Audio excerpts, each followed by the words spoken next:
This is Software Engineering Radio, the podcast for professional developers on the web at se-radio.net.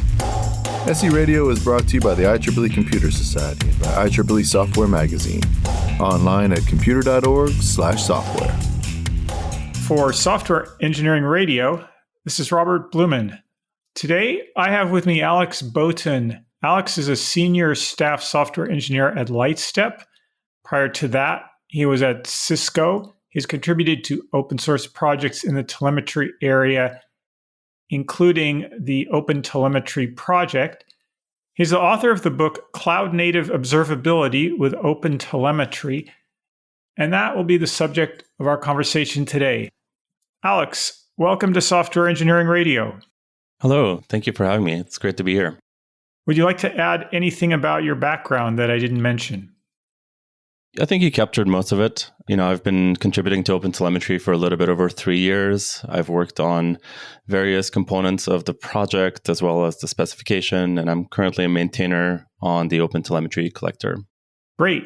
Now, on Software Engineering Radio, we have covered quite a lot of telemetry-related issues, including logging in episode 220, high cardinality monitoring, which was 429, Prometheus, distributed tracing, and episode 455, which was called Software Telemetry. So listeners can definitely listen to some of those in our back catalog to get more general information.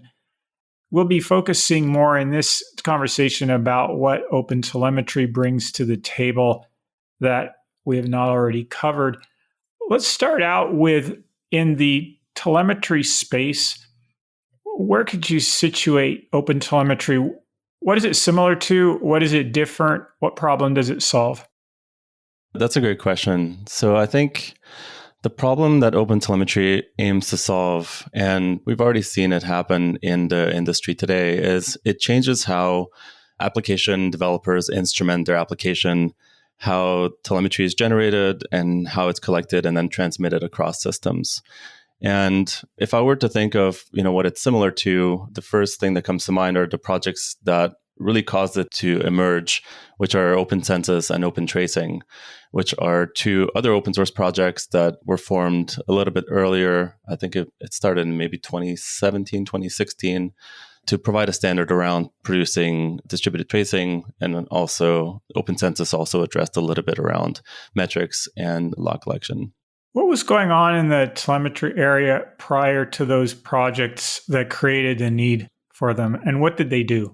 Yeah, so I think, if you think of telemetry as the domain in software, it's been around for a really long time, right? Like people as early as, the earliest of computer scientists wanted to know what their computers were doing. And earlier in the days of having a single machine, it was fairly easy to print some log statements and look at what your machine was doing. But as the industry grew, as the Internet of Things picked up, as systems became larger and larger to address the increasing demand, I think systems became inherently more complex. And we've seen an evolution of what the software telemetry really became. So if you think of, earlier we were able to log data on a single system. As people had to deploy multiple systems, a need for centralized logging came along so that you can aggregate and do aggregate searches on logs. And that became really costly. And then we saw an increase in folks wanting to capture more meaningful metrics from their systems where they could create dashboards and do queries, whereas it was cheaper than going through and analyzing log data.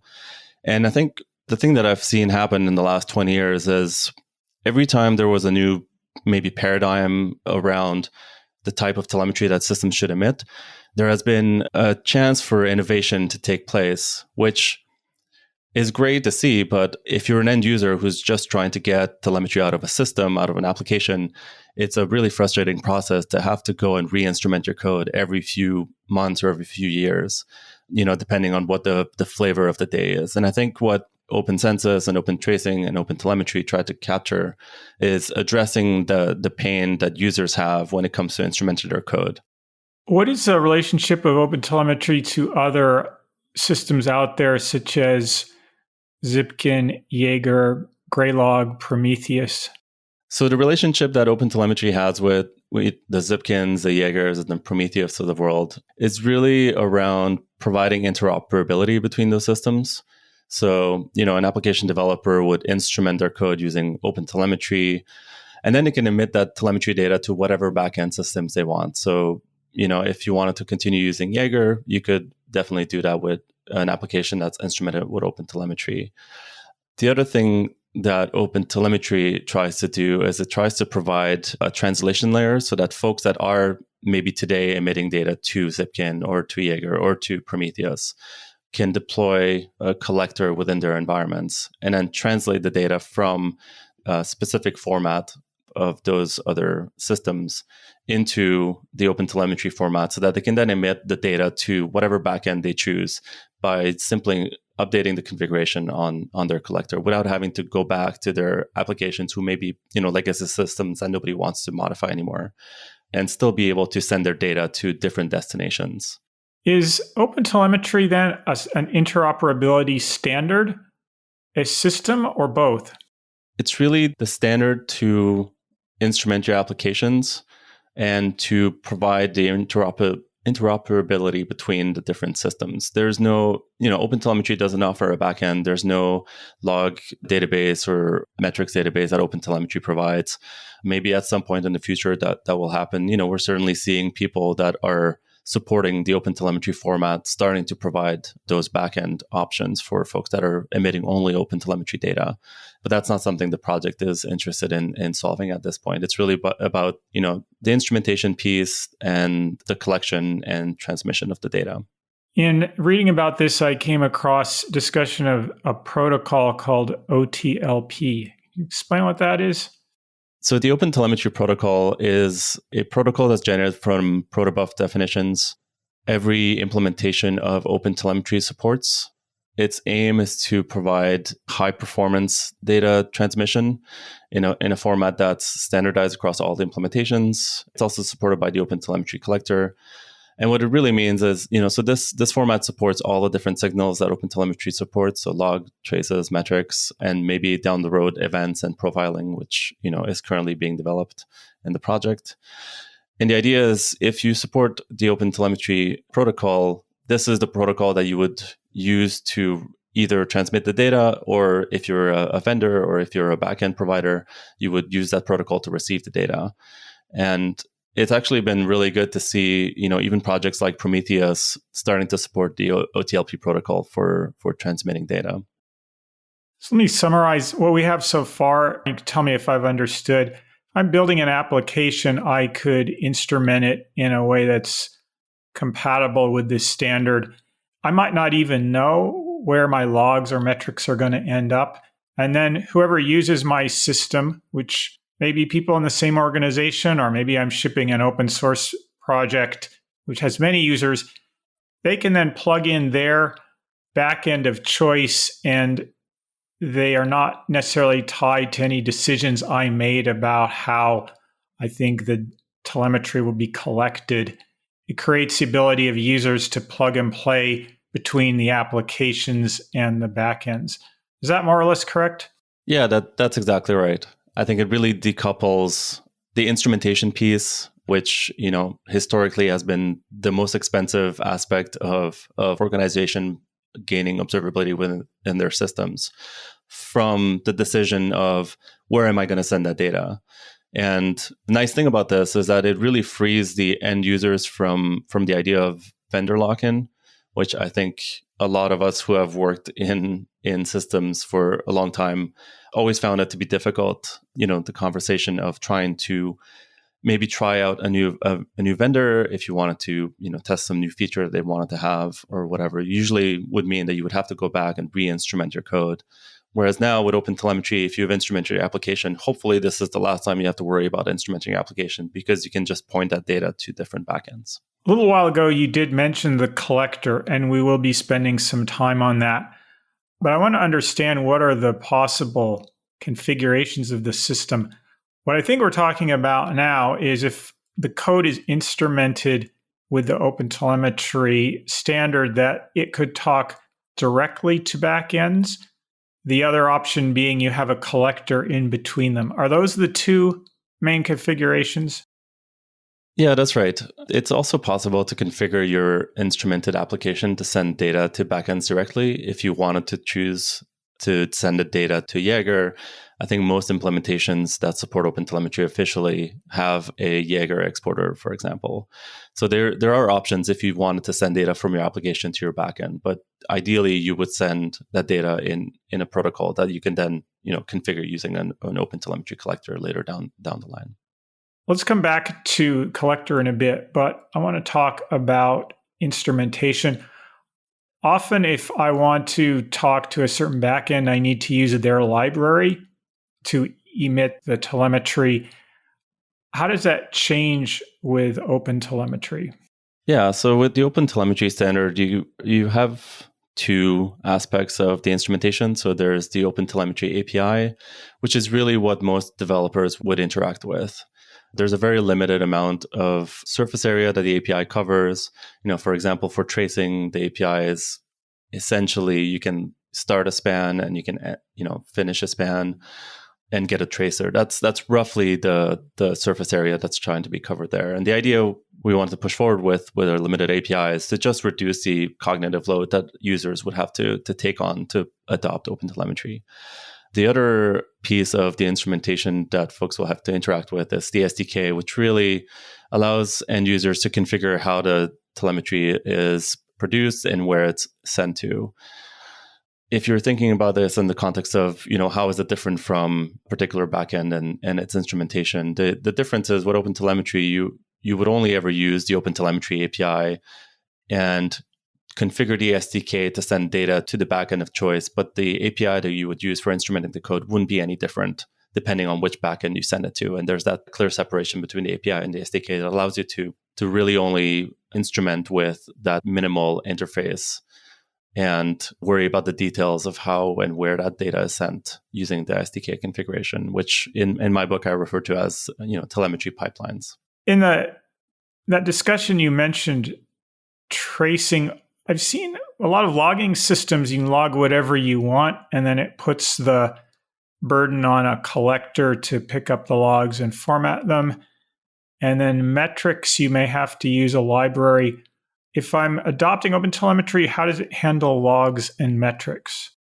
Yeah, so for metrics, there is an API that calls out specific instruments. So OpenTelemetry has a list of, I believe it's 6 instruments currently that it supports to more or less have the same functionality as like the Prometheus library. And I think a lot of those instruments were developed in collaboration with both the OpenMetrics and the Prometheus communities to ensure that we're compatible with those folks.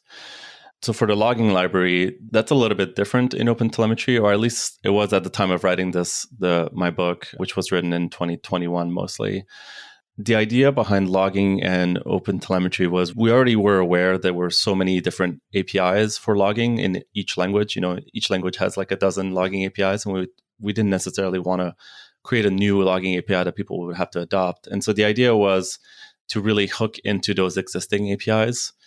It's been an interesting transition, though. I think in the past 6 or 8 months or so, there's been almost an ask for an API and an SDK in the logging signal as well.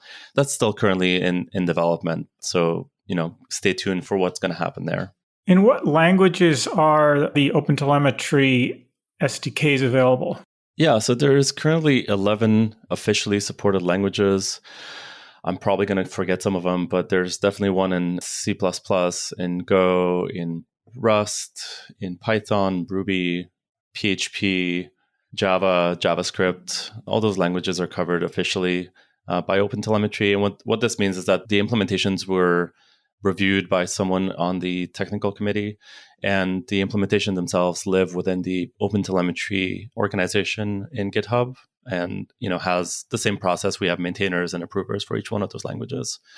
There's a couple of additional implementations that aren't officially supported yet, but that's really just because there hasn't been enough contributors to it yet. So I think there's one in Lua and maybe Julia. That's the other one.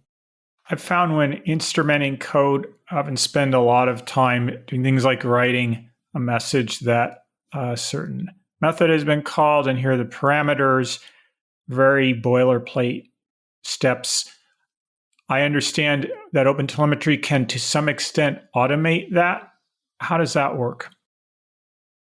Yeah, so there is, one of the very first OTEPs, the OpenTelemetry enhancement proposals that was created in the early stages of the project was to support auto instrumentation out of the box.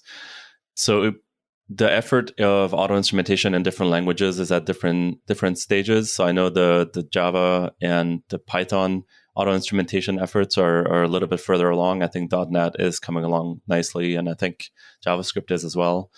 But the idea behind auto instrumentation with OpenTelemetry specifically is very similar to what we've seen in other efforts before, where it really ties instrumentation to existing third-party open source library or third-party libraries, right? And the idea being, for example, if you're using the Python SDK, I'm using that as an example because I spent a decent amount of time writing some code there. If you're using the Python SDK and you wanted to use, for example, the Python Redis library, well, you could use the instrumentation library that's provided by OpenTelemetry, which allows you to call to this library, which monkey patches the Redis library that it then makes a call to. But, in that intermediate step, it acts as a middle layer that instruments the calls to the library that you would be making. So if you were calling, connect, for example, it would call connect on the instrumentation library, start span, maybe record some kind of metric about the operation, make the call to the Redis library, and then on the return, it would end the span and produce some telemetry there with some semantic convention attributes. Explain the term monkey patching. So monkey patching is when a library intercepts a call and replaces a call with itself instead of the original call. So in the case of the Redis example I was using, the Redis instrumentation library intercepts the call to connect to Redis, and then it replaces it with its own connect call, which does the instrumentation as well. This I could see being very useful in that if I've got a library and something's going wrong inside of the library, I don't know where, then the previous option has been that I need to get the source code of the library. And if I want logging, I would have to go and insert log statements or insert metrics or whatever type of telemetry I'm trying to capture into someone else's source code and rebuild it.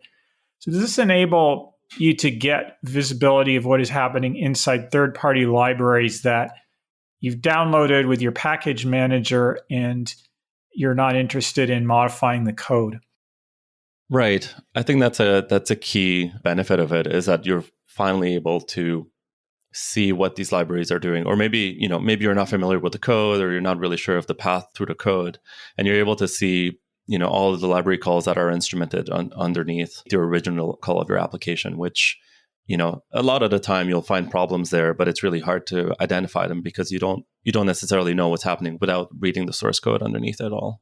I've used some of those languages in the 11. I'm aware that every language is different as far as what access it gives you to intercept things at runtime, or maybe generate bytecode and inject it into the library. I would think that the ability to do this is going to differ considerably based on the language, and maybe C++ being rather unfriendly to that. Do you expect to achieve a parity with all the languages in the extent that you can offer this feature, or will it always work better on some than others? That's a great question. I think ideally, I imagine that instrumentation libraries are a temporary fix. I really believe that what everybody is hoping for within the community, and we've seen some open source projects already reach out and start instrumenting their applications. We're really hoping that these libraries will use the OpenTelemetry API to instrument themselves and remove the need for these instrumentation library altogether. For example, if an HTTP server framework were to instrument its calls to its endpoints using OpenTelemetry, the end user wouldn't even need this instrumentation library, and we could achieve parity across all the languages because each one of those libraries would just use the standard rather than relying on either bytecode manipulation or monkey patching, which, it works for what it is, but it's not always the greatest option. With monkey patching, maybe the underlying libraries call changes parameters, and you have to keep track of those changes within those instrumentation libraries, and so that always poses a challenge. But ideally, like I said, those libraries will go away as the project continues to gain traction across the industry. And we've already seen, I think there was a few Python open source projects that reached out. I know the Spring folks in Java had a project to instrument using OpenTelemetry. Envoy and a few other proxies have also started using OpenTelemetry. So it's definitely, I think, instrumentation library work great for the short term, but in the long term, it would be ideal if things were instrumented themselves. That would be great, but there are always going to be some older libraries that maybe not under as active development where there's not really anyone around to modify them. Then you always have this to fall back on in those cases. I wouldn't see it going away. Right. Ideally, the norm would become instrument your libraries with OpenTelemetry, and for those libraries that aren't being modified, then absolutely continue to use the mechanisms that we have in place today. Now, I think it's the time to start talking about the collector. We've talked about the source and how this data gets published. A little while ago, we talked about you can send directly data from the publisher to a backend, or you can have a collector in between. What is the collector? What does it do? Why might I want one? Yeah, so the collector is a separate process that would be running inside your environment.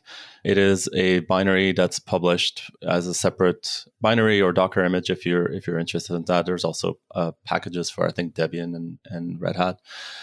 And the collector is really a destination for your telemetry that can then act as a router.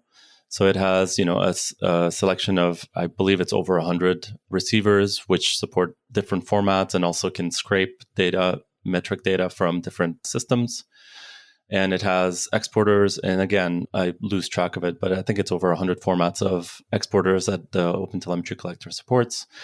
So you can send data to it in one format and export it using a different format if you're so keen on. You can also use processors within the collector, which allow you to manipulate the data, whether it be for things like redacting, maybe PII that you might have, or if you wanted to enrich the data with some additional attributes, maybe about your environments that only the collector would know about.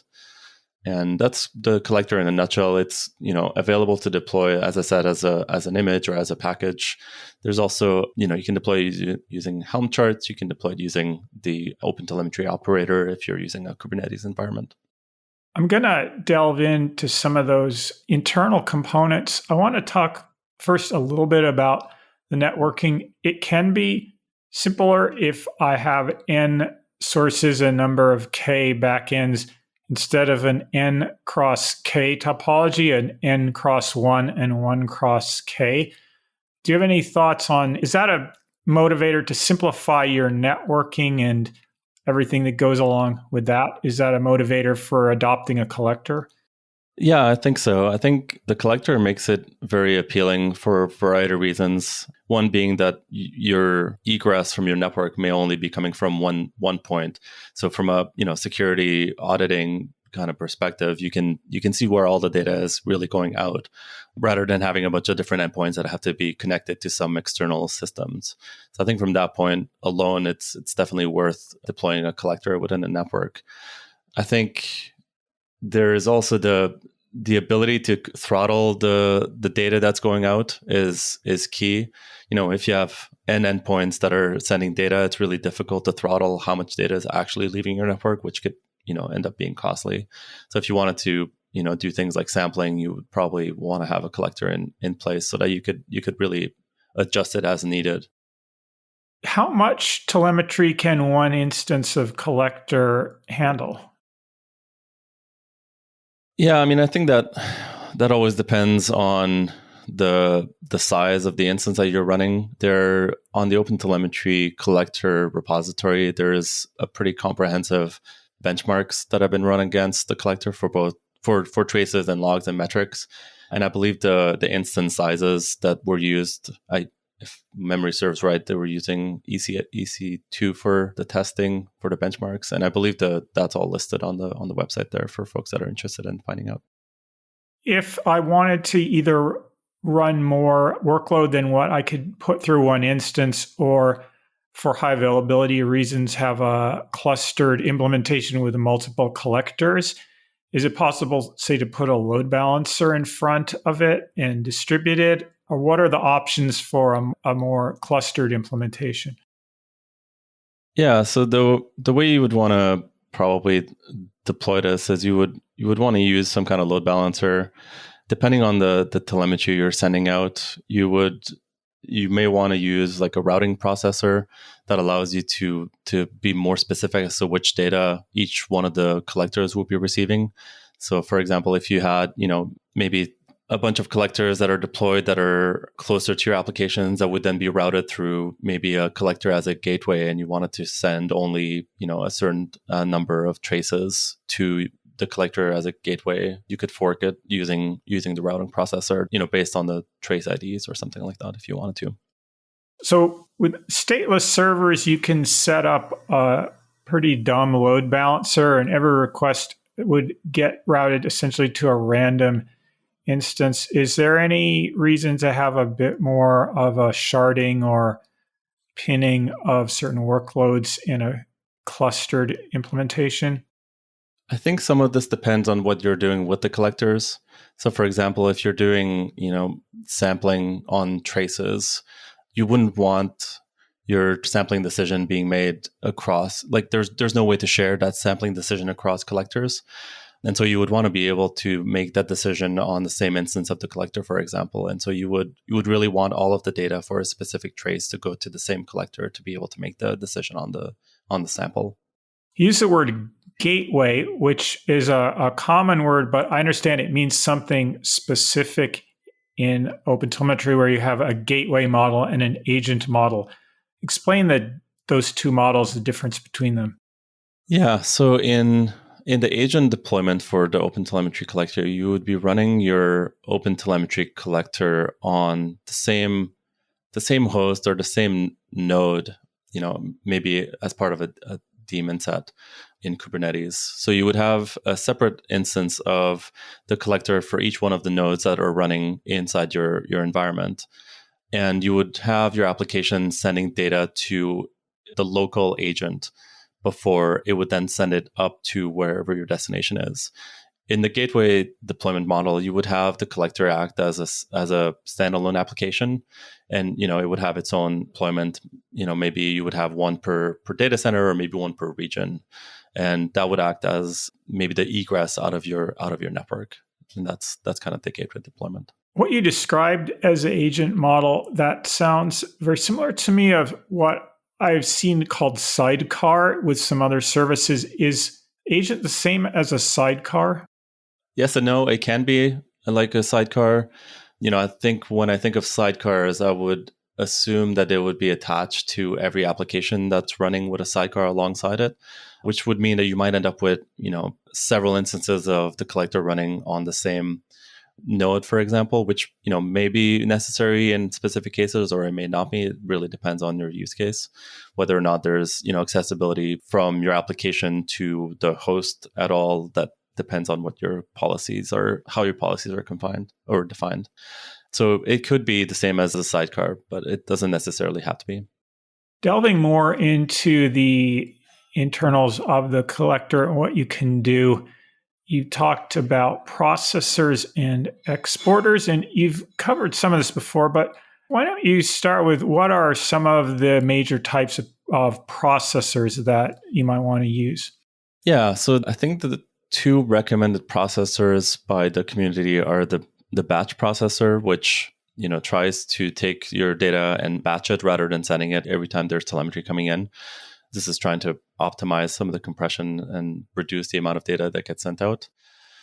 So that's one of the recommended processor. The other one is the memory limit processor, which limits kind of the upper bound of memory that you would allow a collector to use. So you would probably want to use that, in the case of you have a specific instance of some sort with some kind of memory defined, you would want to configure your memory limit processor to be below that threshold so that when the collector hits that memory limit, it can start returning error messages to all of its receivers so that, maybe the senders of the data can go ahead and back off on the amount of data that's being sent or something like that. One of the other processors that's really interesting to many folks is the transform processor, which allow you to use the OpenTelemetry transformation language to modify data. So, maybe you want to strip some particular attributes, or maybe you want to, change some values inside your telemetry data. And you can do that with the transform processor, which is still currently under development. But I think early days in the processor, there was a lot of excitement around what could be done with processors. And so people started developing filtering processors and attribute processor for metrics and all these other kind of processors that made it a little bit complicated to know which processors folks should be using, because there's so many of them. And sometimes, one may support one signal, but not the other. Whereas the transform processor really tries to maybe unify this into a single processor that can be used to do all of that. You said there's a lot of excitement around this feature. What was it that people found so exciting about it? Yeah, I think from the maintainer and contributor standpoint, I think we were looking forward to deprecating some of the other processors that, could be combined within a single one. It reduces I think it reduces the cognitive load that people have to deal with when, ramping up on OpenTelemetry. I think knowing that if you want to modify your telemetry, all you have to do is use this one processor and, learn the language that you would need to transform the data, as opposed to going through and searching the repository for, 5 or 6 different processors. I think that's generally great to consolidate that a little bit. Tell me more about the language that is used to do these transforms. Yeah, so the OpenTelemetry language, for folks that are interested in finding the full definition, it's all available inside the OpenTelemetry collector contrib repository. But it really allows folks to define in a language that's signal agnostic what they would like to do with their data. So it allows you to, get particular attributes, set particular attributes, and modify data inside your collector. The other internal component of collectors I want to spend some time on is exporters. What do those do?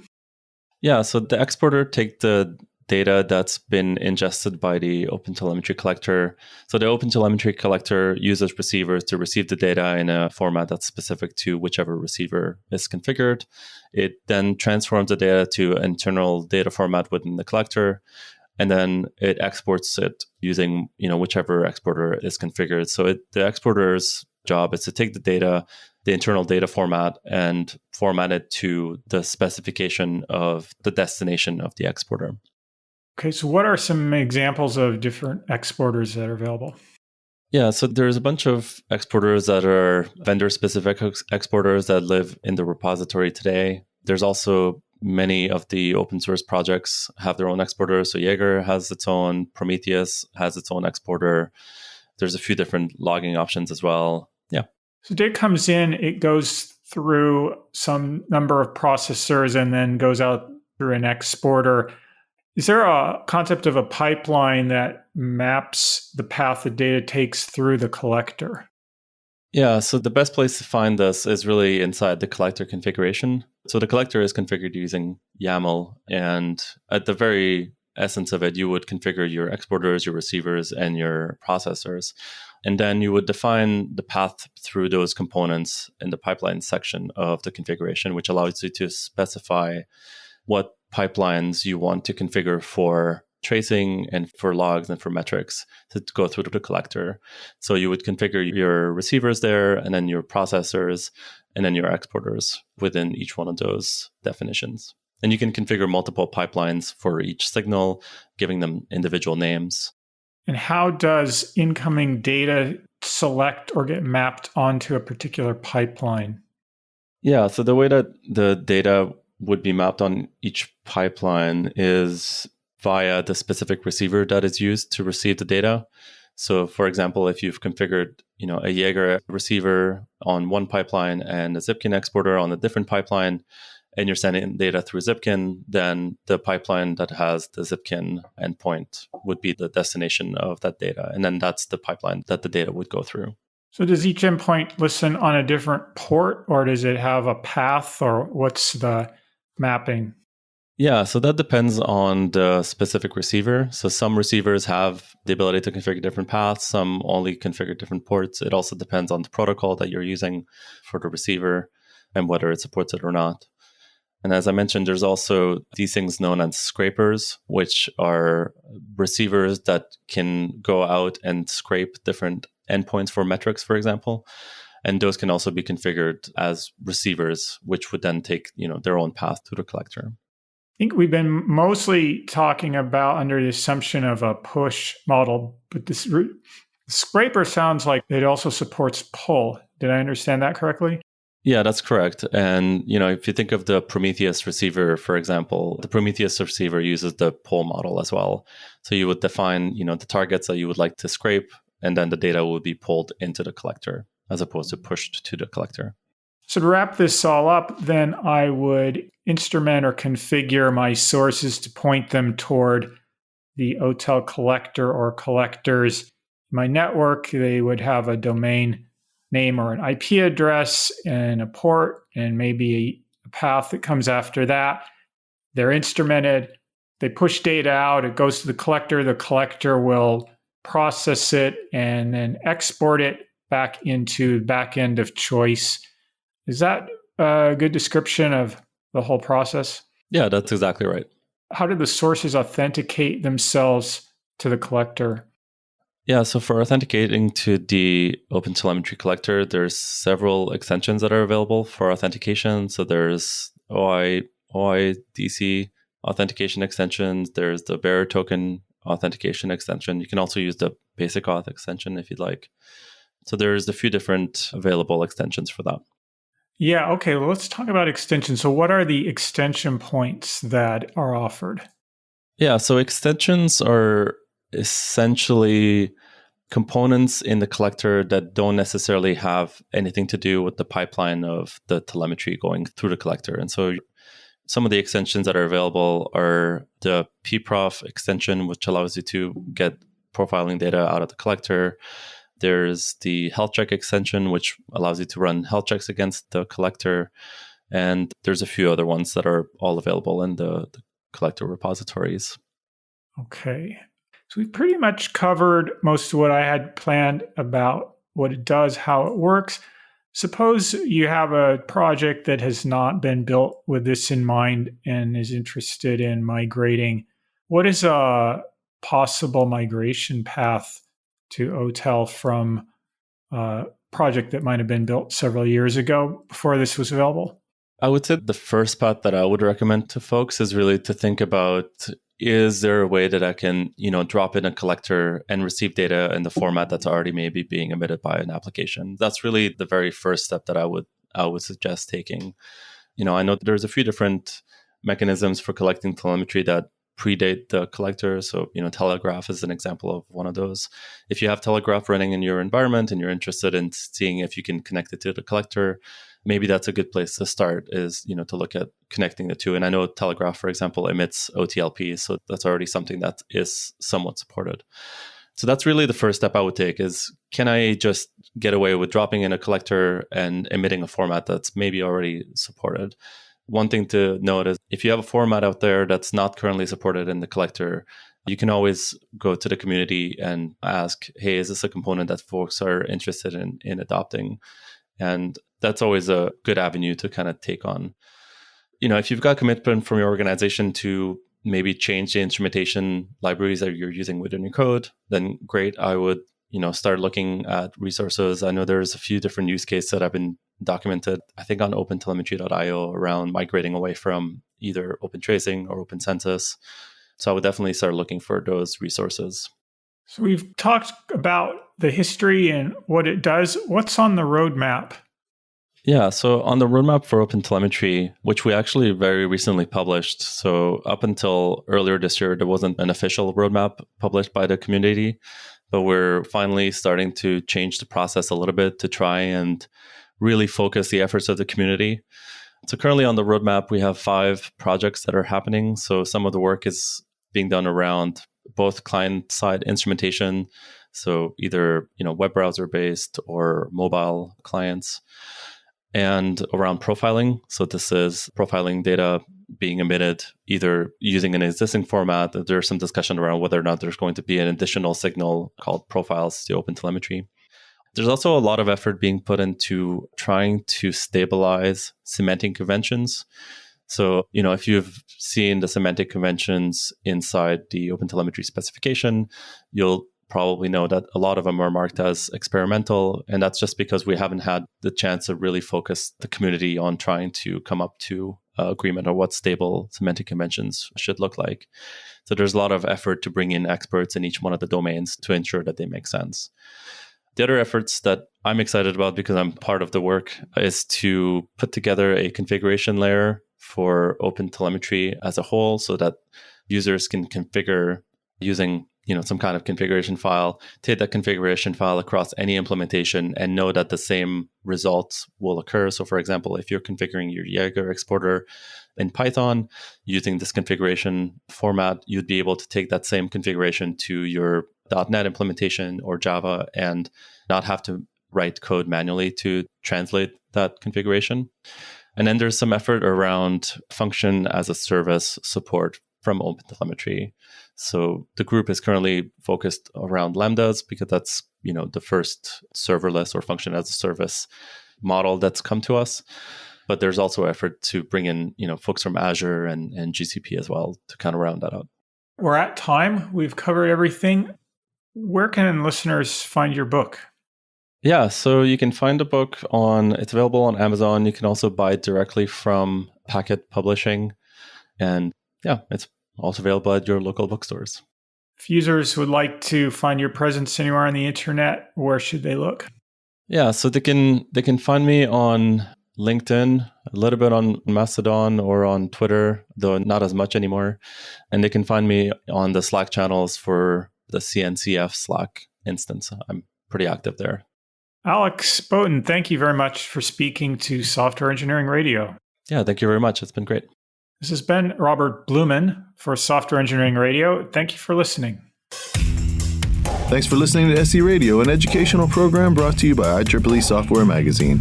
For more about the podcast, including other episodes, visit our website at se-radio.net. To provide feedback, you can comment on each episode on the website or reach us on LinkedIn, Facebook, Twitter, or through our Slack channel at seradio.slack.com. You can also email us at team@se-radio.net. This and all other episodes of SE Radio is licensed under Creative Commons License 2.5. Thanks for listening.